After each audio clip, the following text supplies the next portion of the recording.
Discerning Hearts presents In Search of the Still Point with Dr. Regis Martin. In episode 14, Dr. Martin reflects on St. John Henry Cardinal Newman. Pray for us.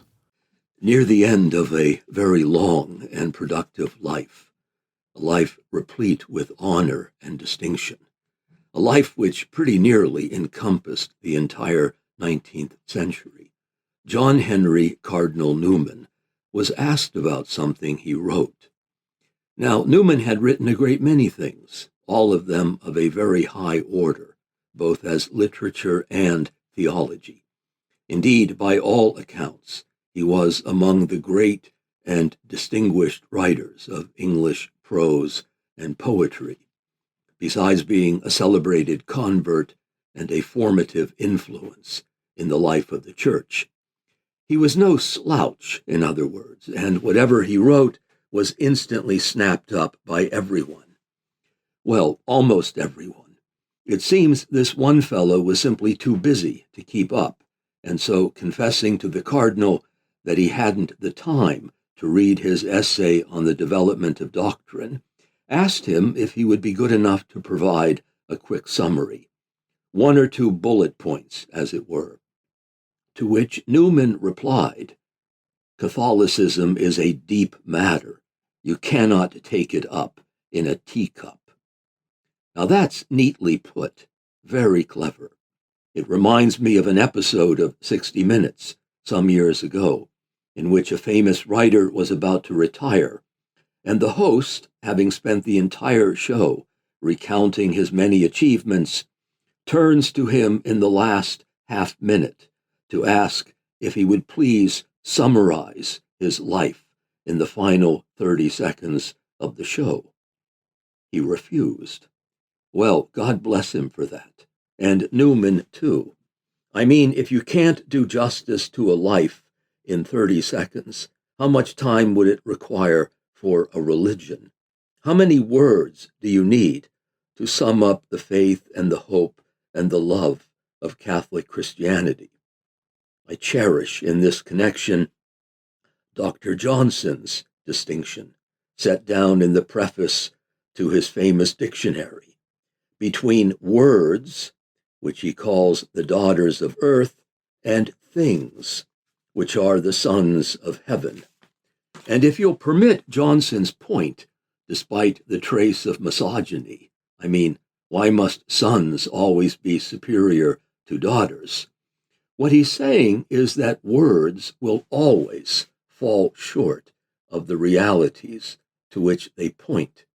You cannot fit the infinite God into a finite teacup. Or, as Pope St. Gregory the Great puts it, almost everything said of God is unworthy for the very reason that it is capable of being said.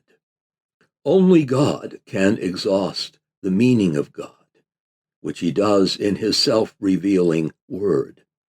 So at the end of the day, an adoring silence before the mystery is always preferable to an avalanche of words.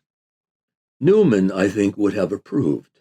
In his sermon, Unreal Words, he tells us that it is no easy matter for men to master the language Christ came into the world to speak.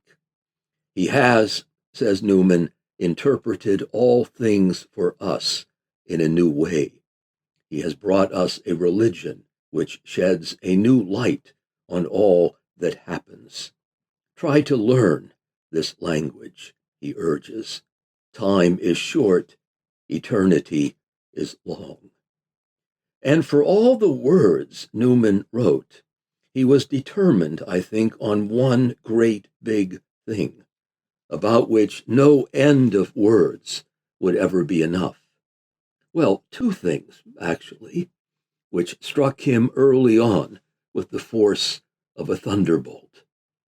When I was 15, he tells us, in the Apologia Pro Vita Sua, which was written in answer to a libelous attack upon his character, a great change of thought took place in me.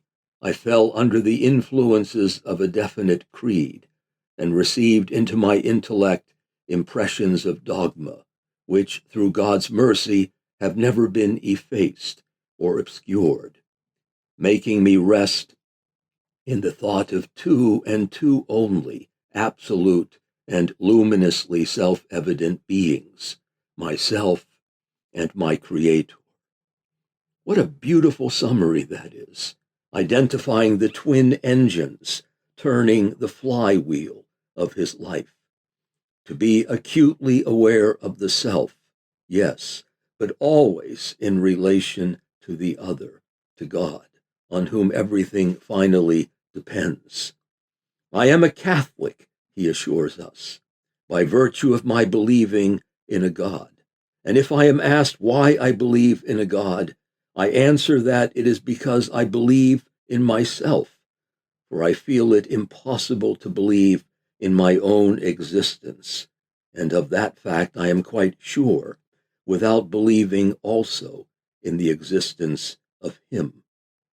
All the words Newman wrote and spoke, which comprehensively combine to produce this wonderful mosaic of language, all of that reduces in the end to this single cumulative footnote, giving us incomparable testimony to the sheer intensity of a life offered entirely to God.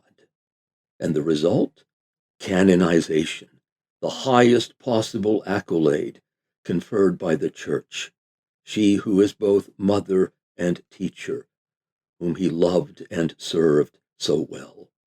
St. John Henry Cardinal Newman, pray for us. And thanks for listening. This is Regis Martin in search of the still point. You've been listening to Dr. Regis Martin in search of the still point. For more episodes in this series, visit discerninghearts.com, or you can find it in our free Discerning Hearts app or on many other streaming platforms. Discerning Hearts is a 501c3 nonprofit Catholic apostolate dedicated to evangelization and spiritual formation through the use of new media. To learn how you can support our mission, visit discerninghearts.com.